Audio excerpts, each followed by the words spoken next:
വിശുദ്ധ യോഹന്നാൻ അറിയിച്ച നമ്മുടെ കർത്താവായ ഈശോമിശിഹായുടെ പരിശുദ്ധ സുവിശേഷം. അവരുടെ പ്രാർത്ഥന കഴിഞ്ഞപ്പോൾ ഈശോ ശിമിയോൻ പത്രോസിനോട് ചോദിച്ചു, യോഹന്നാന്റെ പുത്രനായ ശിമിയോനെ, നീ ഇവരെക്കാൾ അധികമായിട്ട് എന്നെ സ്നേഹിക്കുന്നുവോ? അവൻ പറഞ്ഞു, കർത്താവേ, ഞാൻ നിന്നെ സ്നേഹിക്കുന്നുവെന്ന് നീ അറിയുന്നു. ഈശോ അവനോട് പറഞ്ഞു, എൻ്റെ ആടുകളെ മേയ്ക്കുക. രണ്ടാം പ്രാവശ്യം ഈശോ അവനോട് ചോദിച്ചു, യോഹന്നാന്റെ പുത്രനായ ശിമിയോനെ, നീ എന്നെ സ്നേഹിക്കുന്നുവോ? അവൻ പറഞ്ഞു, കർത്താവേ, ഞാൻ നിന്നെ സ്നേഹിക്കുന്നുവെന്ന് നീ അറിയുന്നുണ്ടല്ലോ. അവൻ പറഞ്ഞു, എൻ്റെ കുഞ്ഞാടുകളെ മേയ്ക്കുക. മൂന്നാം പ്രാവശ്യവും അവനോട് ചോദിച്ചു, യോഹന്നാന്റെ പുത്രനായ ശിമിയോനെ, നീ എന്നെ സ്നേഹിക്കുന്നുവോ? തന്നോട് മൂന്നാം പ്രാവശ്യവും നീ എന്നെ സ്നേഹിക്കുന്നുവോ എന്ന് അവൻ ചോദിച്ചതുകൊണ്ട് പത്രോസ് ദുഃഖിതനായി. അവൻ പറഞ്ഞു, കർത്താവേ, നീ എല്ലാം അറിയുന്നു, ഞാൻ നിന്നെ സ്നേഹിക്കുന്നുവെന്ന് നീ അറിയുന്നു. യേശു പറഞ്ഞു, എൻ്റെ കുഞ്ഞാടുകളെ മേയ്ക്കുക. സത്യമായി ഞാൻ നിന്നോട് പറയുന്നു, ചെറുപ്പമായിരുന്നപ്പോൾ നീ സ്വയം അരമുറുക്കുകയും ഇഷ്ടമുള്ളിടത്തേക്ക് പോവുകയും ചെയ്യുമായിരുന്നു. എന്നാൽ പ്രായമാകുമ്പോൾ നീ നിന്റെ കൈകൾ നീട്ടുകയും മറ്റൊരുവൻ നിന്റെ അരമുറുക്കുകയും നീ ആഗ്രഹിക്കാത്തടത്ത് അതിനെ കൊണ്ടുപോവുകയും ചെയ്യും.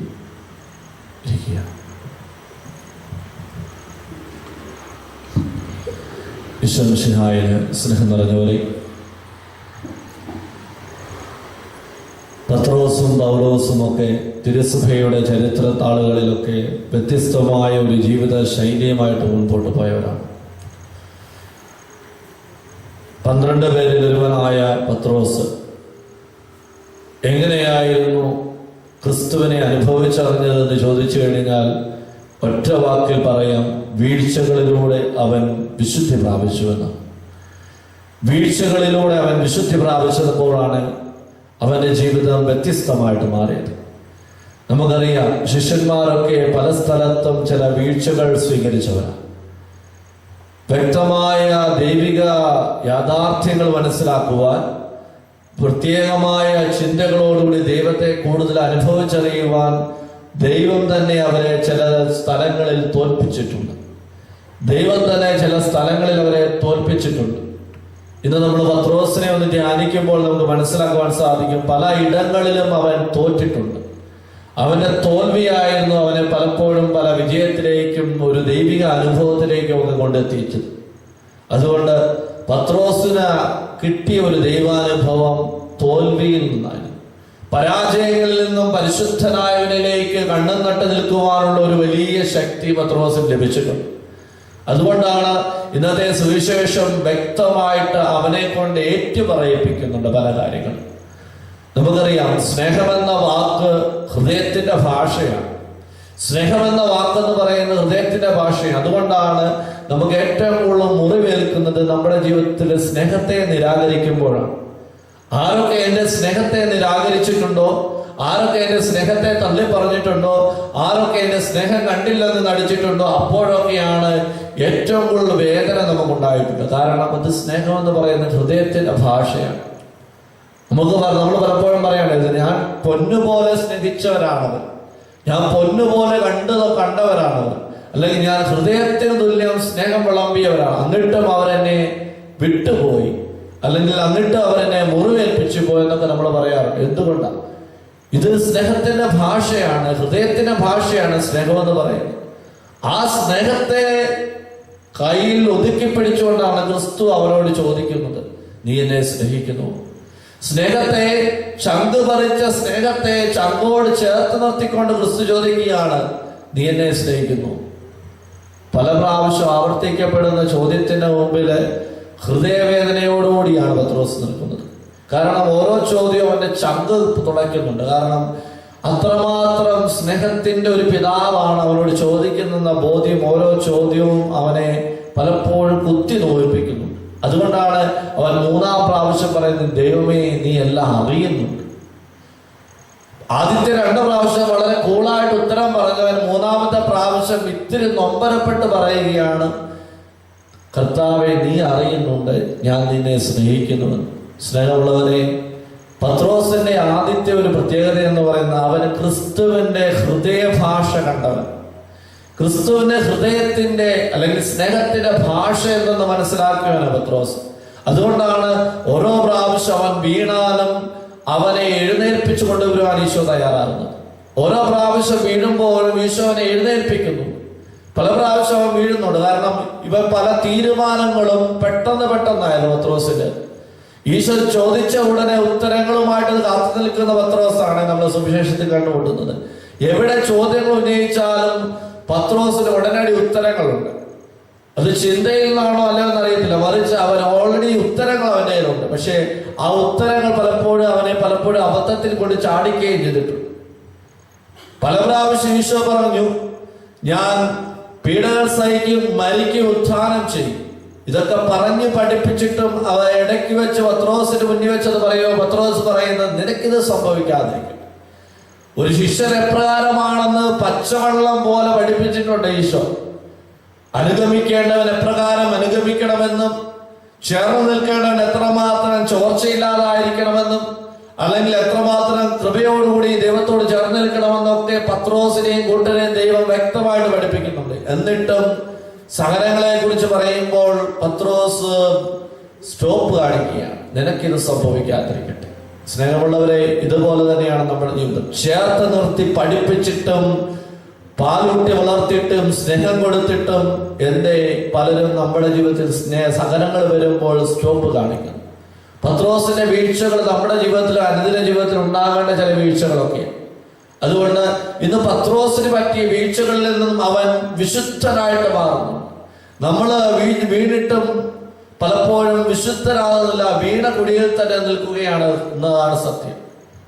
സ്നേഹമുള്ളവരെ, പത്രോസിനെ നമ്മൾ കണ്ടുമുട്ടുന്ന സ്ഥലങ്ങളൊക്കെ പത്രോസ് ഉയർത്തെഴുന്നേൽക്കുവാൻ തന്റെ ഇടം കാണിക്കുന്നു.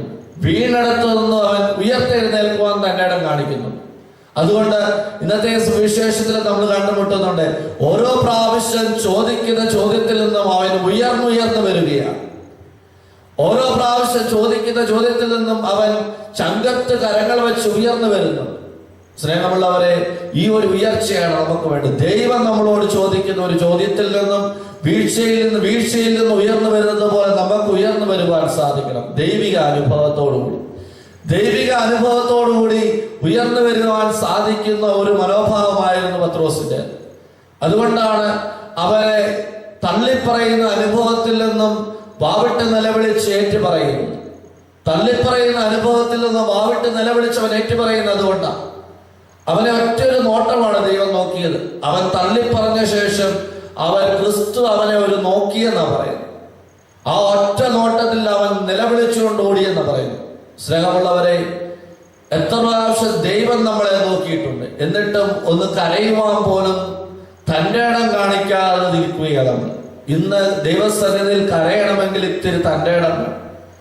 ചുമ്മാ കരയുകയല്ല, മറിച്ച് ദൈവസന്നിധിയിൽ ഇച്ചിരി നൊമ്പരത്തോടെ അല്ലെങ്കിൽ ഇച്ചിരി അനുതാപത്തോടെ കരയണമെങ്കിൽ ഇന്ന് തന്റെ ഇടം വേണം.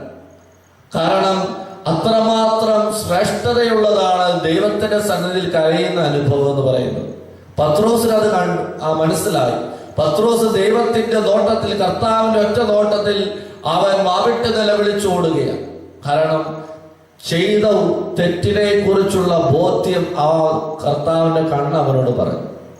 പലപ്പോഴും ദിവ്യകാരുണ്യത്തിന് മുമ്പിൽ നിൽക്കുമ്പോഴും നമ്മൾ ചെയ്ത തെറ്റുകളെ കുറിച്ചുള്ള ബോധ്യം പലപ്പോഴും നമ്മൾ ഉൾക്കൊള്ളുന്നില്ല എന്നത് വലിയ സത്യമാണ്. പലപ്പോഴും നമ്മൾ മണിക്കൂറുകളോളം പ്രാർത്ഥിക്കുന്നുണ്ട്, പരിശുദ്ധ കുർബാനയിൽ പങ്കെടുക്കുന്നുണ്ട്, അല്ലെങ്കിൽ ആരാധനയിൽ പങ്കെടുക്കുന്നുണ്ട്. ഈ ആരാധനയും പരിശുദ്ധ കുർബാനയും ഒക്കെ നിന്റെ കണ്ണിൽ ഇത്തിരി നനവ് നൽകിയിട്ടില്ലെങ്കിൽ അതൊന്നും നിന്റെ ജീവിതത്തിലെ വലിയ അനുഭവങ്ങൾ നൽകിയിട്ടില്ല എന്നതാണ്. പണ്ട് കാലത്തെ അമ്മച്ചിമാരും അച്ചായന്മാരും പരിശുദ്ധ കുർബാനയൊക്കെ ആഘോഷപൂർവ്വം പങ്കെടുക്കുന്ന സമയത്ത് അവരുടെ കണ്ണിൽ നിന്ന് കണ്ണുനീർത്തുള്ളികൾ വീടുമായിരുന്നു. കാരണം എന്തുകൊണ്ടാന്ന് ചോദിച്ചു കഴിഞ്ഞാൽ മറ്റൊന്നുമല്ല, ജീവിതത്തിന്റെ നൊമ്പരങ്ങളിലൂടെ കടന്നുപോയപ്പോൾ തമ്പുരാന്റെ സ്നേഹബലി മാത്രമാണ് ആശ്വാസം എന്നുള്ള തിരിച്ചറിവാണ് അവരെ പലപ്പോഴും കുർബാന മധ്യേയും ആരാധന മധ്യേയും കരയുവാനും കണ്ണുനീർ വാർക്കുവാനും കർത്താവിനെ നോക്കുവാനും ഒക്കെ പ്രേരിപ്പിച്ചത്. സ്നേഹമുള്ളവരെ, പത്രോസിന്റെ കണ്ണുനീര് ഇന്ന് ലോകത്തിന് മുമ്പിൽ വലിയൊരു സാക്ഷ്യമായിട്ട് നിൽക്കുന്നു.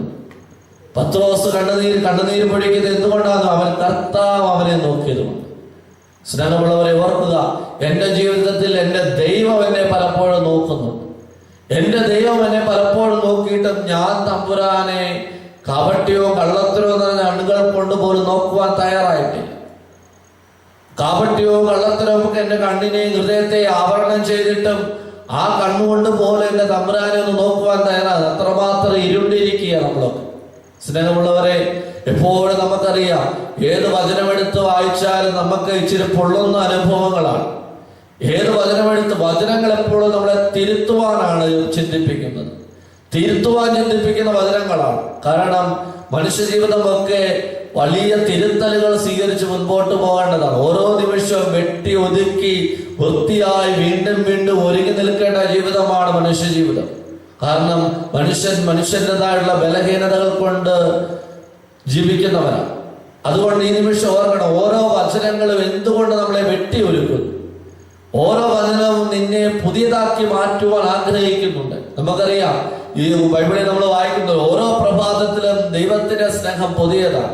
ഇതുപോലെ ഓരോ പ്രാവശ്യവും വചനം കേൾക്കുമ്പോഴും ദൈവസ്നേഹവും ദൈവികമായ താല്പര്യങ്ങൾ കൊണ്ട് നമ്മുടെ ജീവിതം പുതുതായിട്ട് മാറേണ്ടിയിരിക്കുന്നു. ദൈവികമായ താല്പര്യങ്ങൾ കൊണ്ട് ജീവിക്കുവാനുള്ള ഒരു കൃപയ്ക്ക് വേണ്ടി നമ്മൾ പ്രാർത്ഥിക്കണം. ഇവിടെ പത്രോസ് പിന്നീട് ജീവിക്കുന്നത് ദൈവികമായ താല്പര്യങ്ങളുടെ നടുവിൽ നിന്നാണ്. ദൈവികമായ താല്പര്യങ്ങളോട് ചേർന്ന് നിന്ന് ജീവിച്ചപ്പോൾ നമുക്കറിയാം, ആദിമ ക്രൈസ്തവ സമൂഹത്തിൽ പത്രോസിന്റെ ജീവിതത്തെ കുറിച്ചൊക്കെ നമ്മൾ കണ്ടുമുട്ടുന്നുണ്ട്. പത്രോസ് നടന്നു പോയപ്പോൾ അവനെ നിഴല് പതിക്കുവാൻ പോലും ജനം ആഗ്രഹിച്ചിട്ടുണ്ട്. ദൈവ വിചാരത്തോടും ദൈവികമായ താല്പര്യങ്ങളോടും ഒക്കെ ജീവിക്കുന്നവരുടെ ജീവിതത്തിൽ അവരുടെ നിഴല് പോലും ദൈവ സാന്നിധ്യമുള്ളതായിട്ട് മാറും. അവരുടെ നിഴല് പോലും ദൈവ സാന്നിധ്യമുള്ളവരായിട്ട് മാറും. നമ്മുടെ നിഴലും നമ്മുടെ രൂപവും നമ്മുടെ സാന്നിധ്യവും ഒക്കെ പലപ്പോഴും പലതിനെയും ഉണക്കിക്കളയും.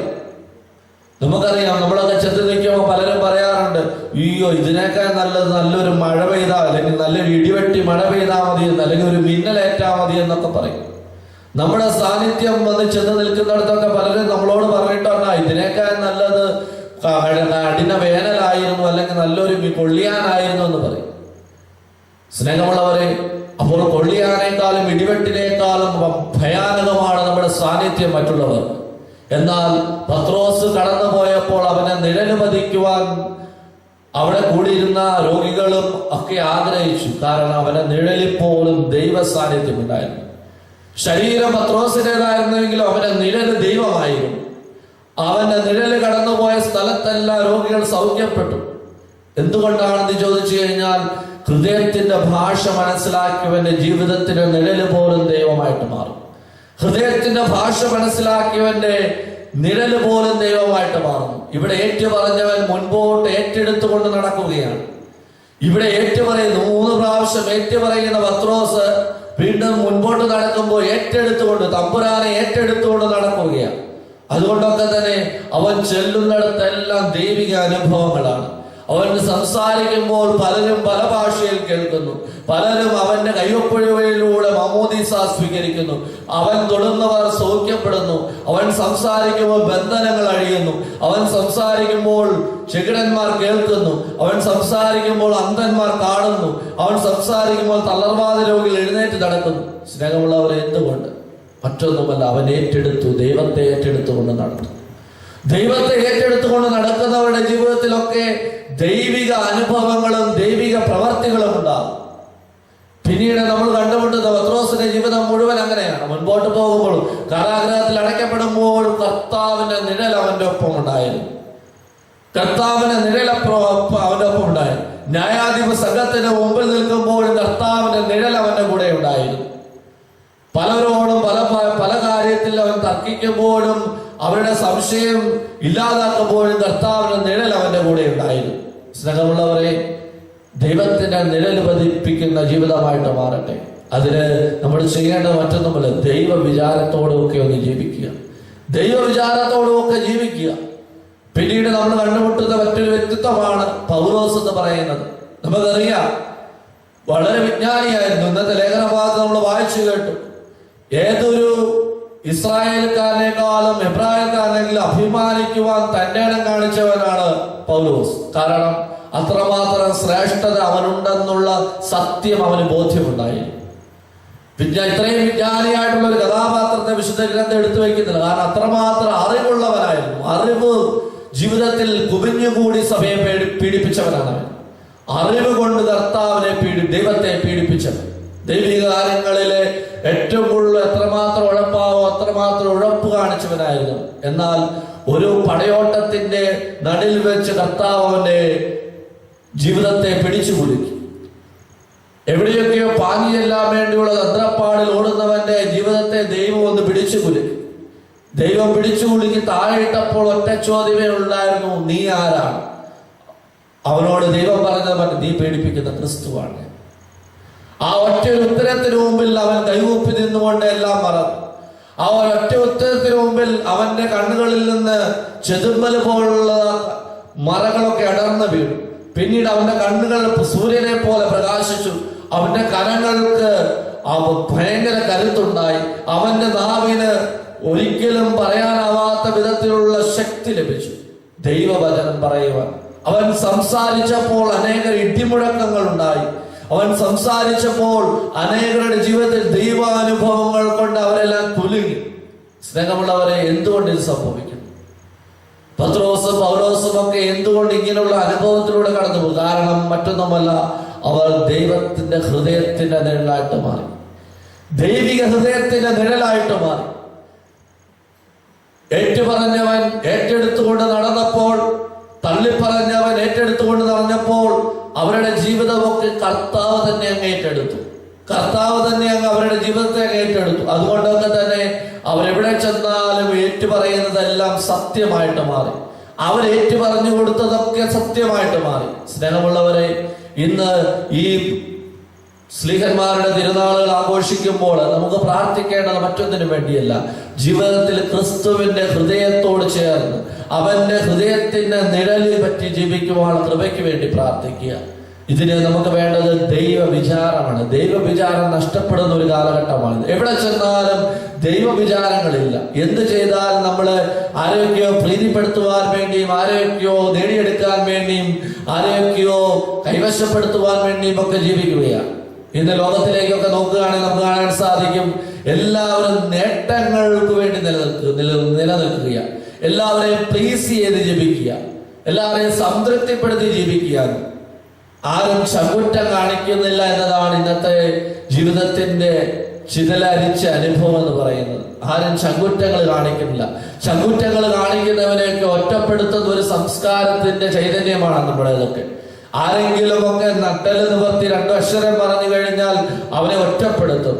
നന്മ പറയുന്നവന്റെ നെഞ്ചിലേക്ക് തീ കത്തിച്ചിടുന്ന ഒരു സംസ്കാരമാണ്. അതുകൊണ്ട് ഇന്ന് നോക്കുക, തമ്പുരാനോട് പോലും ലോകം വളരെ വിദ്വേഷപരമായിട്ടുള്ള കാര്യങ്ങളാണ് കാണിച്ചത്. ഇന്നത്തെ സുവിശേഷത്തിൽ നമ്മൾ വായിച്ചു കേട്ടു, നീ വലുതാകുമ്പോൾ മറ്റൊരുവൻ നിന്റെ അര മുറുക്കും, നിനക്ക് ഇഷ്ടമില്ലാത്തടത്തേക്ക് നിന്നെ നയിക്കും. സ്നേഹമുള്ളവരെ, ദൈവാനുഭവങ്ങൾ കൊണ്ട് നിറയുന്നവനൊക്കെ സ്വന്തം താല്പര്യങ്ങളിൽ നിലനിൽക്കുകയില്ല. മറിച്ച് അപരന്റെ നേരെ അവന്റെ ജീവിതം തന്നെ തുറന്നിടും. അപരന്റെ നേരെ അവന്റെ ജീവിതത്തിന്റെ കരങ്ങൾ നീട്ടപ്പെടും. അപരന്റെ മേലെ അവന്റെ കണ്ണുകൾ തുറന്നു കൊടുക്കും. അപ്പോഴൊക്കെ അവൻ ഇഷ്ടപ്പെടാത്ത വഴികളിലൂടെ സഞ്ചരിച്ചാലും അവൻ സംതൃപ്തിയോടെ ദൈവത്തിന്റെ സന്ദേശം പ്രസംഗിക്കും. സ്നേഹമുള്ളവരെ, ഇന്ന് നമ്മൾ പ്രാർത്ഥിക്കുക, ദൈവത്തിന്റെ സന്നദ്ധയിലിരിക്കുമ്പോൾ പ്രാർത്ഥിക്കുക. ഏത് സാഹചര്യത്തിലും ദൈവവിചാരത്തോടുകൂടി ജീവിക്കുക, ദൈവിക സാന്നിധ്യത്തോടുകൂടി ജീവിക്കുക. നമ്മളെ കാണുമ്പോൾ 10 പേര് പറയണം, ദൈവിക സാന്നിധ്യമുള്ള അച്ചായനാണ്, ദൈവിക സാന്നിധ്യമുള്ള അമ്മാമ്മയാണ് പറയണം. ഇന്ന് നമ്മളെ കാണുന്ന എത്രയോ പേര് ഓടി അകലുന്നു, നമ്മളെ കാണുന്ന എത്രയോ പേര് മറഞ്ഞു നിൽക്കുന്നു, നമ്മളെ കാണുന്ന എത്രയോ പേര് അകലങ്ങൾ പാലിക്കുന്നു. കാരണം ഇന്ന് നമ്മളെ കാണുന്നവർ പറയും, മുൻചുണ്ടിയുള്ളവർ, അസൂയുള്ളവർ, പരിഹാസമുള്ള, അഹങ്കാരമുള്ളവർ, അല്ലെങ്കിൽ ദേഷ്യക്കാര്, വിദ്വേഷം വെച്ച് പുലർത്തുന്നവർ, ഇങ്ങനെയുള്ള ടൈറ്റിലുകളാണ് നമ്മൾ സ്വീകരിക്കുന്നത്. മറിച്ച് ദൈവസ്നേഹം നിറഞ്ഞ വ്യക്തിയാണെന്ന് പറയുന്നത് എത്ര പേരുണ്ട്? അല്ലെങ്കിൽ എളിമയുള്ള വ്യക്തിയാണെന്ന് പറയുന്നത് എത്ര പേരുണ്ട്? കാരുണ്യത്തിന് മുഖമുള്ളവരാണെന്ന് പറയുന്നത് എത്ര പേരുണ്ട്? അനുകമ്പയുടെ സുവിശേഷമാണെന്ന് പറയുന്നത് എത്ര പേരുണ്ട്? നല്ല കുടുംബത്തിന്റെ നല്ല നാഥനാണെന്ന് പറയുന്നത് എത്ര പേരുണ്ട്? ഇന്ന് ഇങ്ങനെയുള്ള ടൈറ്റിലുകളൊക്കെ നമ്മുടെ ജീവിതത്തിൽ ഇല്ല. അതിന് പകരമായിട്ട് നമ്മുടെ ജീവിതത്തിൽ നിറഞ്ഞു നിൽക്കുന്ന ടൈറ്റിലുകളൊക്കെ അഹംഭാവത്തിന്റെയും അസൂയയുടെയും തന്നിഷ്ടത്തിന്റെയും തന്നിടത്തിന്റെയും കൊള്ളരുതായ്മയുടെയും ഒക്കെ ടൈറ്റിലുകളാണ്. അതുകൊണ്ടൊക്കെ തന്നെ നമ്മളെ കാണുന്നവരൊക്കെ അകലങ്ങൾ പാലിക്കുന്നു, കണ്ണടച്ചു കാണിക്കുന്നു, നമ്മുടെ ജീവിതത്തിൽ തന്നെ, അവരുടെ ജീവിതത്തിൽ തന്നെ നമ്മളെ തന്നെ അകറ്റി നിർത്തുന്നു. സ്നേഹമുള്ളവരെ, ദൈവ സാന്നിധ്യം സ്വീകരിക്കുന്നവരെ ആരുടെയും ജീവിതത്തെ ആരും അകറ്റി നിർത്തത്തില്ല. ഇന്നത്തെ സുവിശേഷത്തിൽ നമ്മൾ കണ്ടു, പത്രോസിന് കിട്ടുന്ന ദൈവ അനുഭവം പിന്നീട് അവന്റെ ജീവിതത്തെ ആരും അവന്റെ ജീവിതത്തെ അകറ്റി നിർത്തുന്നില്ല. അവനെ തള്ളിപ്പറഞ്ഞവര്, പലപ്പോഴും അവന്റെ നേരെ ചോദ്യങ്ങൾ ഉന്നയിച്ചവർ പോലും പിന്നീട് അവൻ പറയുന്നത് സത്യമാണെന്ന് തിരിച്ചറിയുന്നുണ്ട്. അവൻ പറയുന്നത് സത്യമാണെന്ന് തിരിച്ചറിയുന്നുണ്ട്. ഇന്ന് നമ്മളെ നിരാകരിച്ചാലും, ഇന്ന് നമ്മളെ തള്ളിപ്പറഞ്ഞാലും, ഇന്ന് നമ്മളെ വേണ്ടെന്ന് പറഞ്ഞാലും നാളെ നമ്മളെ സ്വീകരിക്കപ്പെടും. ദൈവികമായ ചൈതന്യമുള്ളവരൊക്കെ ആദ്യകാലങ്ങളിൽ നിരാകരിക്കപ്പെട്ടാലും പിന്നീടുള്ള കാലങ്ങളിലൊക്കെ അവർ സ്വീകരിക്കപ്പെടും. കാരണം ദൈവിക അനുഭവത്തിന് എപ്പോഴും ആദ്യകാലങ്ങളിൽ ഒരു തിരസ്കരണമുണ്ട്. ദൈവിക അനുഭവങ്ങൾക്ക് ആദ്യകാലങ്ങളിലൊക്കെ എപ്പോഴും ഒരു തിരസ്കരണമുണ്ട്. നമ്മൾ ആദ്യമേ എത്ര നന്മ ചെയ്താലും ആദ്യമേ ലോകം നമ്മളെ അംഗീകരിക്കണമെന്നില്ല. മദർ തെരേസ എന്ന് പറയുന്ന വ്യക്തി കൽക്കത്തയുടെ തെരുവുകളിലൂടെ 5 രൂപ നോട്ട് കൈവെള്ളയെ മടക്കി പിടിച്ചുകൊണ്ട് തെരുവിലൂടെ നടന്നപ്പോൾ ആരും അവളെ ശ്രദ്ധിച്ചിട്ടില്ല. ആ കാലഘട്ടത്തിൽ കുഷ്ഠരോഗികളുടെ നേരെ കണ്ണടച്ച് നടക്കുന്ന ഒരു കാലഘട്ടത്തിൽ, അകലങ്ങൾ പാലിക്കുന്ന കാലഘട്ടത്തിൽ കുഷ്ഠരോഗികളെ കയ്യിലെടുക്കുവാനും മാറോട് ചേർക്കണം, അവരുടെ കണ്ണിലേക്ക് കർത്താവിന്റെ വെളിച്ചം ഊതിക്കൊടുക്കുവാനും ഒരു കന്യാസ്ത്രീ തയ്യാറായപ്പോൾ ആദ്യമൊന്നും അവളെ ആരും ഗൗനിച്ചില്ല. എന്നാൽ കാലഘട്ടം കഴിഞ്ഞപ്പോൾ കഥ മാറി. പലരും അവളുടെ കണ്ണുകളിലേക്ക് നോക്കി, അവളുടെ കരങ്ങളിലേക്ക് നോക്കി. അവളെ കണ്ടവർ പരസ്പരം പറഞ്ഞു, ഇവളായിരിക്കുമോ ക്രിസ്തു? സ്നേഹമുള്ളവരെ, നന്മയുടെ വിചാരമുള്ളവർ, ദൈവ വിചാരമുള്ളവരെ ആദ്യം ആരും സ്വീകരിച്ചെന്ന് വരത്തില്ല. അതുകൊണ്ട് ഇന്ന് നമ്മൾ നന്മ ചെയ്തു കഴിഞ്ഞാൽ നിങ്ങൾ വിചാരിക്കേണ്ട, ആദ്യമൊക്കെ നമ്മൾ കയ്യടി കിട്ടും കാലടി കിട്ടുമെന്നൊന്നും ചിന്തിക്കേണ്ട ആവശ്യമില്ല. മറിച്ച് ദൈവിക അനുഭവങ്ങൾ സ്വീകരിച്ചുകൊണ്ട് മുൻപോട്ട് പോകുന്നവരുടെ ജീവിതത്തിലൊക്കെ വേദനയും കഷ്ടപ്പാടും ഉറപ്പുള്ള കാര്യമാണ്. സ്നേഹമുള്ളവരെ, ഇന്ന് ഈ ലോകത്തിൽ ജീവിക്കുന്ന വിശുദ്ധാത്മാക്കളൊക്കെ, ജീവിച്ച് കടന്നുപോയ വിശുദ്ധാത്മാക്കളുടെയൊക്കെ ജീവിതത്തിന്റെ ആരംഭങ്ങളിൽ ആരും അവർക്ക് കയ്യടി കൊടുത്തിട്ടില്ല. ആത്മീയതയുടെ കാര്യത്തിൽ മാത്രമല്ല, മറ്റ് കണ്ടുപിടുത്തങ്ങളുടെ കാര്യത്തിലാണെങ്കിലും സംസ്കാരത്തിന്റെ കാര്യത്തിലാണെങ്കിലും ഏത് മേഖലകളിലാണെങ്കിലും പുതിയതായിട്ട് എന്തെങ്കിലും കൊണ്ടുവന്നവർ ആരും അധികം ഗൗരവിച്ചിട്ടില്ല എന്ന് പറയുന്ന സത്യമാണ്. 1000-ഓളം കണ്ടുപിടുത്തങ്ങൾ നടത്തിയതാണ് തോമസ് ആൽവ എഡിസൺ എന്ന് പറയുന്ന ബഹൽപനായ ശാസ്ത്രജ്ഞൻ. ഇദ്ദേഹത്തിന്റെ ആദ്യ കാലഘട്ടത്തിൽ ആരും ഇദ്ദേഹത്തെ മൈൻഡ് ചെയ്തിട്ടില്ല. എന്നാൽ കാലഘട്ടം കഴിഞ്ഞപ്പോൾ ഇവരിലും എന്തോ വലിയൊരു പ്രതിഭയുണ്ടെന്നുള്ള ലോകം തിരിച്ചറിഞ്ഞു. സ്നേഹമുള്ളവരെ, ഇന്ന് ലോകത്തിലെ വളരെ പ്രസിദ്ധമായിട്ട് നിൽക്കുന്ന പല കാര്യങ്ങൾക്കും ആദ്യമേ ഒന്നും ജീവിതത്തിൽ വലിയ പ്രാധാന്യം ഉണ്ടായിരുന്നില്ല. ഇന്ന് നമ്മൾ ഇത് ഉയർന്നു നിൽക്കുന്ന ധ്യാന കേന്ദ്രങ്ങളെയൊക്കെ ഒന്ന് ശ്രദ്ധിക്കുക. ആദ്യ കാലഘട്ടത്തിൽ അവിടെ ആരുമൊന്നും അനക്കങ്ങളൊന്നും ഉണ്ടായിരുന്നില്ല. എന്നാൽ കാലക്രമേണത്തിൽ ദൈവിക വിചാരങ്ങളുടെ ഇടമാണെന്നും കൂടാരമാണെന്നുമുള്ള ദൈവികമായ തിരിച്ചറിവുകളുടെ നടുവിൽ നിന്നാണ് ജനമൊക്കെ അവിടേക്കൊക്കെ തിങ്ങിക്കൂടിയത്. അതുകൊണ്ട് ഇന്ന് പ്രാർത്ഥിക്കുക, ദൈവമേ, എന്റെ ജീവിതത്തിന്റെ ആരംഭത്തിൽ ആരും എന്നെ കൈകളിൽ എടുത്ത് കാണണമെന്നില്ല. എന്റെ ജീവിതത്തിന്റെ ആരംഭഘട്ടത്തിലൊന്നും ആരും എന്റെ കൈ പിടിക്കണമെന്നില്ല. എന്റെ ജീവിതത്തിന്റെ ആരംഭഘട്ടത്തിൽ ആരും എനിക്ക് താങ്ങായിട്ട് നിൽക്കണമെന്നില്ല. പക്ഷേ പിന്നീട് ദൈവിക അനുഭവമുള്ള വ്യക്തിയാണെന്ന് ലോകം തിരിച്ചറിഞ്ഞു കഴിയുമ്പോൾ, ദൈവികമായ ചൈതന്യമുള്ളവരാണെന്ന് ലോകം തിരിച്ചറിഞ്ഞു കഴിയുമ്പോൾ, മങ്ങാത്തതും മറിയാത്തതും ആ ഒരു ചൈതന്യം ഈ മനുഷ്യന്റെ ജീവിതത്തിലും ഈ വ്യക്തിയുടെ ജീവിതത്തിലും ഉണ്ടെന്ന് ലോകം മറക്കാതെ എന്നും ഓർമ്മിക്കുമ്പോൾ, അത് കാപട്യമില്ലാത്തതും കള്ളത്തരമില്ലാത്തതുമാണെന്ന് ലോകം തിരിച്ചറിയുമ്പോൾ ലോകം അറിയാതെ നമ്മുടെ ഒപ്പം ചേരും. ഇന്ന് പത്രോസിന്റെയും പൗലോസിന്റെയും ഒപ്പം തിരുനാളുകൾ ആഘോഷിച്ചുകൊണ്ട് കടന്നു പോകുമ്പോൾ ലോകം തിരിച്ചറിഞ്ഞ് അവരെ കാപട്യമില്ലാത്തവരായിരുന്നു, അവരുടെ ജീവിതത്തിൽ പൊളിവചനങ്ങളില്ലാത്തവരായിരുന്നു, മങ്ങിയ കാഴ്ചകളില്ലാത്തവരായിരുന്നു. ഒരു പ്രഭാതത്തിൽ ഉണർന്നു വന്ന് മറ്റൊരു പ്രദോഷത്തിൽ അസ്തമിച്ചു പോയവരല്ലായിരുന്നു എന്ന് ലോകം തിരിച്ചറിഞ്ഞു. എപ്പോഴും അവരുടെ ജീവിതത്തിൽ ഒരേ രീതിയിൽ ദൈവാനുഭവം ഉണ്ടായിരുന്നു. ഒരേ ഒരു സന്തുലിതാവസ്ഥ അവരുടെ ജീവിതത്തിൽ ഉണ്ടായിരുന്നു. ഒരു ബാലൻസ് അവരുടെ ജീവിതത്തിൽ ഉണ്ടായിരുന്നു ദൈവിക അനുഭവത്തിന്റെ കാര്യത്തിൽ. നമ്മുടെയൊക്കെ ദൈവിക അനുഭവങ്ങൾ എങ്ങനെയാണ്? കാര്യങ്ങളൊക്കെ സാധിക്കാൻ വേണ്ടി ദൈവത്തിന്റെ പക്ഷം ചേരുകയും കാര്യങ്ങൾ സാധിച്ചു കഴിയുമ്പോൾ ആ പക്ഷം മറന്ന് വേറൊരു പക്ഷത്തിലേക്കായി തിരിയുകയും ചെയ്യുന്നതല്ലേ? ഒരു പ്രഭാതത്തിൽ ഉദിച്ചു വന്ന് മറ്റൊരു സന്ധ്യയിൽ അസ്തമിച്ചു പോകുന്ന ഒരു ദൈവിക അനുഭവമാണോ എൻ്റെത്? എപ്പോഴും ഒരുപോലെ നിലനിൽക്കുന്ന ഒരു ദൈവിക അനുഭവമാണ് എൻ്റെ എന്ന് ചിന്തിക്കുക. അങ്ങനെ ഒരു ദൈവിക അനുഭവം, ദൈവ വിചാരം എന്നിലുണ്ടെങ്കിൽ എക്കാലഘട്ടത്തിലും എൻ്റെ ദൈവിക അനുഭവങ്ങൾ ഒരുപോലെയായിരിക്കും. എക്കാലഘട്ടത്തിലും എൻ്റെ ദൈവത്തിന്റെ നിഴൽ എൻ്റെ ഒപ്പം ഉണ്ടാകും. സ്നേഹമുള്ളവരെ, ഇന്ന് നമ്മൾ പ്രാർത്ഥിക്കണം. ഈ ഒരു സന്ധ്യയിൽ നമ്മൾ എപ്രകാരമാണ് ദൈവിക അനുഭവങ്ങൾക്ക് വേണ്ടി ഒരുങ്ങേണ്ടത്? നാളിതുവരെ ഞാൻ പ്രാർത്ഥിച്ചിട്ടുണ്ട്, ഉപവാസം അനുഷ്ഠിച്ചിട്ടുണ്ട്. എന്തിനു വേണ്ടി? നാളിതുവരെ ഞാൻ പശ്ചാത്തപിച്ചിട്ടുണ്ട്, പ്രായശ്ചിത്തം നിറവേറ്റിയിട്ടുണ്ട്. എന്തിനു വേണ്ടി? എന്തെങ്കിലുമൊക്കെ നേടിയെടുക്കുവാൻ വേണ്ടി. നേട്ടങ്ങളിൽ നോട്ടം പറ്റി നിൽക്കുകയാണ് നമ്മളൊക്കെ. നേട്ടങ്ങളുടെ ആ പട്ടിക കഴിയുമ്പോൾ പലപ്പോഴും കോട്ടം വന്ന് നിൽക്കുകയാണ് നമ്മളൊക്കെ. സ്നേഹമുള്ളവരെ, ഇന്ന് നമ്മൾ പ്രാർത്ഥിക്കേണ്ടത് നേട്ടങ്ങളുടെ പുറകെ തമ്പുരാനെ കൂട്ടുപിടിക്കുകയല്ല, മറിച്ച് നേട്ടങ്ങളുടെ നടുവിലും കോട്ടങ്ങളുടെ നടുവിലും കർത്താവാണ് എൻ്റെ കോട്ടയെന്നും കർത്താവാണ് എൻ്റെ ചങ്കെന്നും പറയുവാൻ എനിക്ക് സാധിക്കണം. എപ്പോഴും നിലനിൽക്കുന്ന ആത്മീയത എന്ന് പറയുന്നത് ഒരു ശുദ്ധമായ ആത്മീയതയാണ്. ഒരു കാലഘട്ടത്തിൽ ഉദിച്ചു നിൽക്കുകയും മറ്റൊരു കാലഘട്ടത്തിൽ അസ്തമിച്ചു പോവുകയും ചെയ്യുന്ന ഒരു ആത്മീയതയുടെ അടുത്തായിരിക്കുവാൻ നമ്മൾ ശ്രമിക്കരുത്. മറിച്ച് എപ്പോഴും ഒരുപോലെ കടന്നു പോകുന്ന, എപ്പോഴും ഒരേ മനസ്സോടുകൂടി കടന്നു പോകുന്ന ഒരു ആത്മീയ ജീവിതമായിരിക്കണം. അല്ലെങ്കിൽ നമ്മളൊക്കെ കാണിക്കുവാൻ വേണ്ടി കുറെ കാര്യങ്ങൾ ചെയ്തു കൂട്ടി ഒരേ പടക്കം പൊട്ടിച്ച് തീർക്കുന്ന ഒരു ലാഘവത്തോടുകൂടി നമ്മുടെ ആത്മീയത മാറിപ്പോകും. സ്നേഹമുള്ളവരെ ഓർക്കുക, ഒരു വെടിക്കെട്ടല്ല ആത്മീയത എന്ന് പറയുന്നത്. വെടിക്കെട്ട് എന്ന് പറയുന്ന കണ്ണിന് ഇമ്പം നൽകുകയും കാതിന് കുളിർമ നൽകുകയും അല്ലെങ്കിൽ കാതിന് ഇമ്പകരമായ രീതിയിലുള്ള സ്വരങ്ങൾ ഉണ്ടാക്കുകയും പെട്ടെന്ന് അവസാനിച്ചു പോവുകയും ചെയ്യും. കുറെ വേസ്റ്റുകൾ അവസാനം നിൽക്കും. ഇതുപോലെ തന്നെ ആയിപ്പോകും നമ്മുടെ ആത്മീയതയൊക്കെ. പെട്ടെന്ന് തുടങ്ങുന്നതൊക്കെ അവസാനം ഇത്തിരി വേസ്റ്റായിട്ട്, അവശിഷ്ടങ്ങളായിട്ട്, കത്തി അമർന്നു നിൽക്കുന്ന അവശിഷ്ടങ്ങളായിട്ട് നിൽക്കും. എന്നാൽ എക്കാലഘട്ടത്തിലും ദൈവം പറഞ്ഞു തന്ന ആത്മീയ ജീവിതം, ദൈവം ചേർത്ത് വെച്ച ആത്മീയ ജീവിതം ആരെയും കണ്ടും കോപ്പിയടിച്ച് ജീവിക്കേണ്ട ജീവിതമല്ല, മറിച്ച് നമ്മുടെ ജീവിതത്തിൽ തന്നെ നമ്മൾ തന്നെ ഉണ്ടാക്കിയെടുക്കണം. നമ്മുടെ ജീവിതം ദൈവ അനുഭവം കൊണ്ട്, ദൈവിക കൃപ കൊണ്ട് ഉരുത്തിരിഞ്ഞു വരേണ്ടതായിരിക്കണം നമ്മുടെ ആത്മീയത എന്ന് പറയേണ്ടത്. സ്നേഹമുള്ളവരെ, അതാണ് എക്കാലഘട്ടത്തിലും അങ്ങാതെ നിൽക്കുന്നത്. ഇന്ന് ഒരുപാട് പ്രാർത്ഥനകൾ നമ്മൾ ചൊല്ലുന്നുണ്ട്. എന്നാൽ എക്കാലഘട്ടത്തിലും നമ്മൾ ഓർക്കാതെ ഓർമ്മിക്കുന്ന പ്രാർത്ഥനയെന്ന് പറയുന്നത് നമ്മുടെ നിഷ്കളങ്ക മനസ്സിലേക്ക് കോരിയിട്ട് തന്ന സ്വർഗസ്ഥനായ പിതാവേ, നന്മ നിറഞ്ഞ മറിയുമോ ഒക്കെയാണ്. എവിടെയെങ്കിലുമൊക്കെ ആരെങ്കിലും പറയും ഒന്ന് പ്രാർത്ഥിക്കണമേ എന്ന് പറഞ്ഞ് നമ്മൾ ആദ്യമേ ഉരുവിടുന്നത് ഈ പ്രാർത്ഥനയാണ്.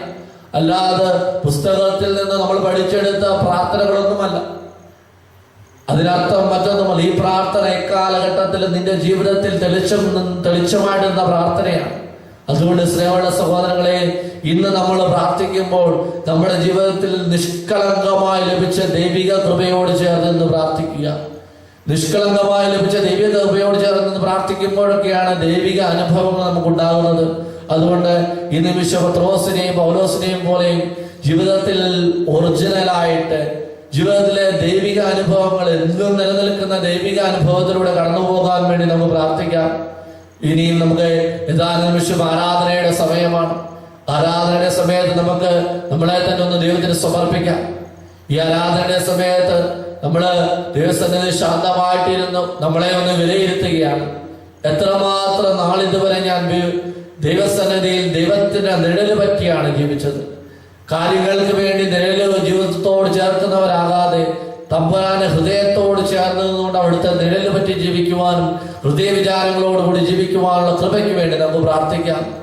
കായിക സംഘത്തോട് ചേർന്ന് നമുക്ക് ദൈവത്തെ ആരാധിക്കാം. തമ്പുരാനെ, നാളിതുവരെ എൻ്റെ ജീവിതത്തിലേക്ക് നൽകിയ എല്ലാ അനുഗ്രഹങ്ങളെയും ഞാൻ ഓർക്കുന്നു. കൂടുതൽ വിശുദ്ധിയോടുകൂടി, കൂടുതൽ കൃപയോടുകൂടി, കൂടുതൽ ദൈവികമായ ബോധ്യത്തോടുകൂടിയൊക്കെ ഇന്ന് ജീവിക്കുവാനുള്ള കൃപ തരണമേ എന്ന് പ്രാർത്ഥിക്കാം. ദൈവം നമ്മളെ സമൃദ്ധമായിട്ട് അനുഗ്രഹിക്കട്ടെ.